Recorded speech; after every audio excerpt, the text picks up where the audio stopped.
Hey there, it's Jeremy from Holley, and Scott's brought over his pretty sweet little 64 Comet. Despite having less than 40,000 miles on the odometer, its 57 years worth of trips to church and the grocery store has taken its toll on the suspension components. Luckily, Scott Drake carries a variety of parts for these vehicles, including interior and exterior parts, as well as suspension and driveline components, and that's exactly what this car needs. Some people may not realize that the Comet and Falcon platforms actually share a lot of the parts with the Mustang. So Scott is going to make sure that this old girl keeps on cruising and upgrade some of those worn out components with some new ones from Drake.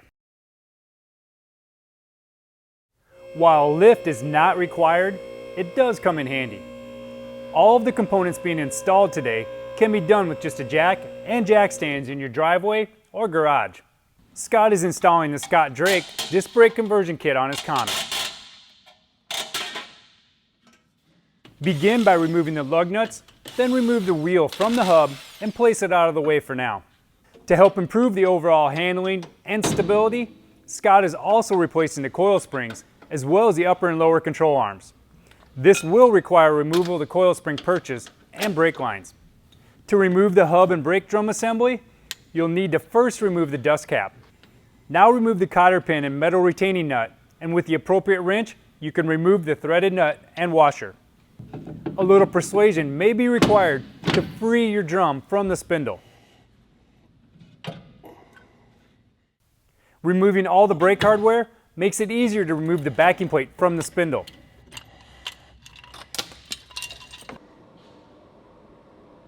Before the coil spring can be removed, you'll have to unbolt the shock tower from the inner fender and remove the two nuts that are holding the bottom of the shock to the control arm.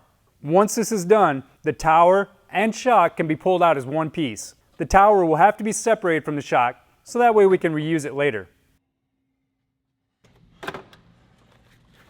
Remove the bolts that hold the coil spring shield to the inner fender well and place it off to the side for later.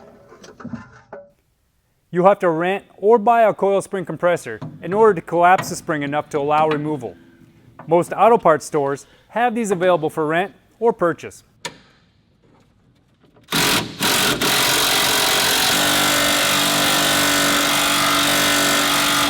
Once you have the coil spring compressed, carefully wiggle it out of the spring perch and remove it completely.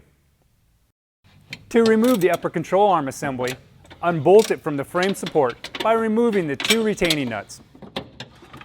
Loosen the nut and separate the ball joint from the upper control arm. Leave the upper ball joint nut on for right now. Next, remove the nut that's holding the strut rod to the frame rail mount, and then both nuts that mount it to the lower control arm. Once this is done, you can remove the strut rod completely. With the appropriate size socket, remove the four nuts that are holding the backing plate to the spindle. It may be necessary to tap or pry on the backing plate in order to completely remove it.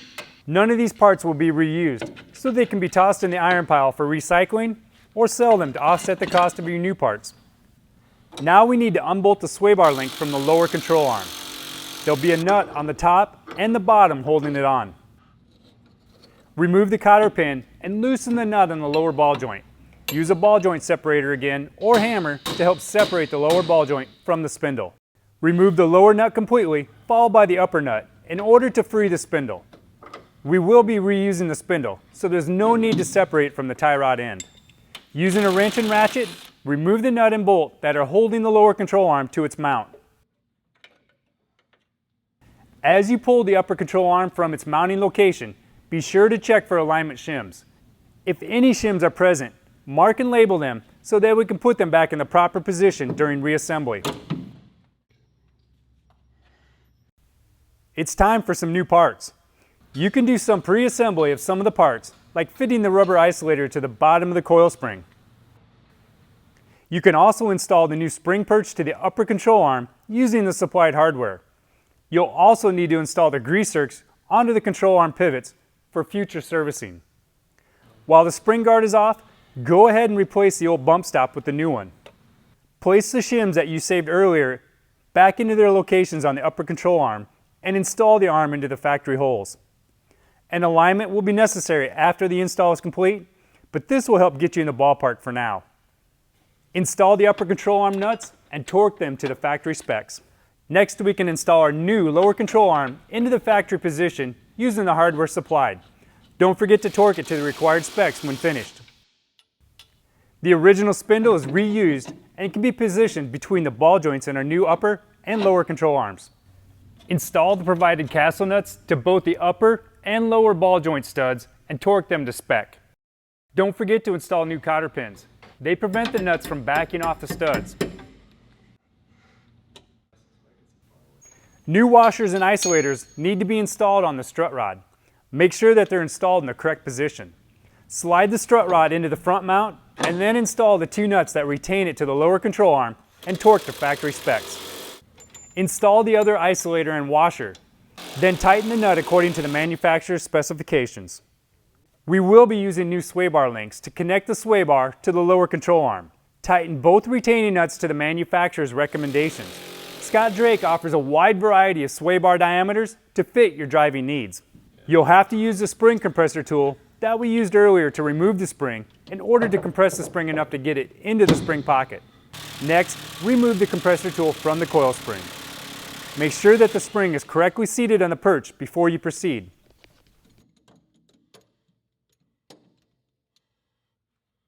We're now ready to start assembly of the new disc brake setup. Attach the dust shield to the caliper bracket. Then attach both of them to the spindle that's already on the vehicle using the 4 included bolts and torque them to spec. Before we can install the new disc brake rotors, we need to pack the bearings with some high quality wheel bearing grease. This can be done with a bearing packing tool or by hand. Once the bearings are well greased, carefully install the inner seal that comes with the kit. We're now ready to install the rotor assembly onto the factory spindle. Install the new retaining washer and nut. Tighten the nut following the manufacturer's recommendations. And when you're finished, secure it with a cotter pin. Now install the new dust cap. Now we can install the caliper. Make sure you're installing it on the correct side. The bleeder valve is positioned differently between the driver's and passenger side units. Install and tighten the caliper hardware according to the instructions. The flex line included with the disc brake caliper is designed to connect directly to the factory hardline used for the drum brake setup for an easy install. Reinstall the coil spring shield that we removed earlier with the new bumper attached and fasten it with the factory hardware. Drop the new shock into position and place the factory shock tower that you removed previously over the top of the new shock. Make sure that you have a washer and rubber isolator positioned on the shock before installing the tower. Reuse the factory hardware to secure your shock tower, then install the new isolator and washer to the top of the shock before tightening the retaining nut and installing the jam nut to keep it all in place. Use the supplied nuts to fasten the bottom of the shock to the spring perch on the upper control arm. Scott not only wanted to upgrade the ride of his Comet, he wanted to update its look too. So he chose to mount a set of 17-inch HK Magnum wheels in place of those outdated 14-inch factory steelies. HK offers a variety of wheels in bolt patterns to fit most classic cars. A set of modern wheels and lower profile tires will not only look good on your vehicle, they can help improve road grip and increase the overall stability. Thanks to all the new upgrades and parts from Scott Drake, this Comet's going to stop faster, corner harder, and cruise the highways a whole lot smoother than it used to. But most importantly, this Comet's going to be a whole lot safer for the whole family to enjoy, and someday Scott can pass it down to his kids. If you'd like to learn more about the parts and upgrades that were done to the Comet, or you'd like to see our full lineup of factory replacement and performance parts from Scott Drake, visit us at Holley.com.